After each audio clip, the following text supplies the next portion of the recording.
Salut, je suis Véronique Germain, la fondatrice de l'organisme Les Philanthropes. Comme vous avez vu passer un communiqué de presse sur notre page Facebook, malheureusement, les philanthropes doivent mettre fin à leur activité. La décision a été prise lors d'une réunion de conseil le 6 février dernier. Comme expliqué, là, dans le fond, je voulais faire un mot, là, c'est plus facile de vive voix.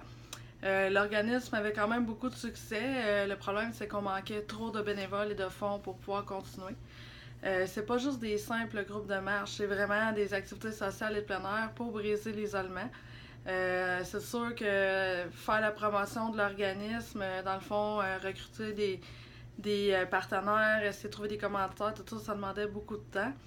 On avait une cinquantaine de villes en attente de démarrage, mais malheureusement, on manquait vraiment trop de personnes pour pouvoir répondre à la demande. Et juste pour vous donner une idée, pour démarrer une nouvelle ville, ça prenait au moins 5 personnes. Ça prenait une personne pour les activités sociales, une pour les activités de plein air. Ça en prenait une qui cherchait dans le fond des partenaires qui nous offraient un rabais sur notre carte de membre pour le sentiment d'appartenance également. Une personne qui faisait la promotion des activités. Évidemment, quand il n'y a pas de promotion, il n'y a pas de participation. C'est ce qui décourageait beaucoup les bénévoles. Également, une cinquième personne qui faisait le pont entre ce petit comité-là et le conseil d'administration. Il y a des bénévoles, dans le fond, qui s'impliquaient plus que d'autres, mais on ne demandait pas plus parce qu'on ne voulait pas brûler nos bénévoles. Puis c'est ça, là, on n'arrivait pas à fournir à la demande à cause de ça. Les sous étaient difficiles à trouver parce qu'on est un OSBL et on n'est pas un œuvre de bienfaisance. Puis on manquait de bénévoles justement pour faire la procédure de transfert comme œuvre de bienfaisance. Donc l'ensemble de tout ça fait qu'on a dû prendre la décision. Les sous, dans le fond, il y avait les assurances parce que si on allait en randonnée pédestre ou une autre activité puis que quelqu'un se blessait, ça prenait des assurances. Puis vu qu'on était provincial, c'est partout où ce qu'on avait des activités. Les chandails des bénévoles, parce que quand il y a un lieu de rassemblement et qu'on ne reconnaît pas le bénévole, bien évidemment, l'activité peut tomber à l'eau. C'était important qu'on reconnaisse les bénévoles. Les cartes de membres, la publicité, bref, l'ensemble de tout ça coûtait quand même relativement cher. C'est l'allocation des autobus de l'Éconoline pour les randonnées pédestres, l'essence. On chargeait pour les randonnées pédestres, mais ça couvrait jamais les frais au complet. Donc, c'est l'ensemble de tout ça qui fait qu'on doit malheureusement cesser nos activités.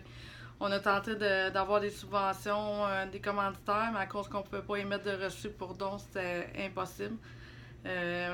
C'est ça. Fait que c'est sûr que c'est triste. C'est un bel organisme. J'ai beaucoup investi de mon temps parce que je l'ai fondé en 2014. Puis quand on a démarré, c'est moi qui ai couvert les frais. Donc j'ai mis plusieurs milliers de dollars dans l'organisme. Je les avançais les fonds en espérant qu'un jour ils pourraient me rembourser. C'est de l'argent que je pourrais pas récupérer. Donc c'est ça. Fait que je peux pas remercier tout le monde au complet qui a participé à ce projet-là. Il y a comme vraiment beaucoup de personnes. Là. J'ai des partenaires, des commanditaires, des bénévoles, des responsables de groupe, ma famille et les amis qui se sont piqués, que ce soit dans les ventes de garage, faire connaître l'activité, parler de nous. Il y a énormément de gens à remercier, mais je tiens à remercier une personne en particulier. C'est Christian Gélina de Arts d'hiver Trois-Rivières. C'est un partenaire des philanthropes, un commanditaire également pour les prix de membership. Quand j'ai annoncé à mes partenaires notre décision, c'est sûr que je le vivais comme un échec au début.